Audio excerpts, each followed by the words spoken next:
Right, I got a bit way too carried away now. I don't know how I've done it,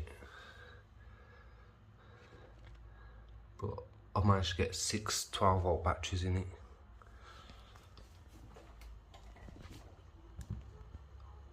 So technically, I can turn it into a 72-volt quad, can't I? I just have to use these 3 batteries and the 3 in there because they're 12-volt, 12 amp. Can't mix the amperage up because it will mess it up. So 72-volt. Is that too much for a 7-year-old? 72-volt.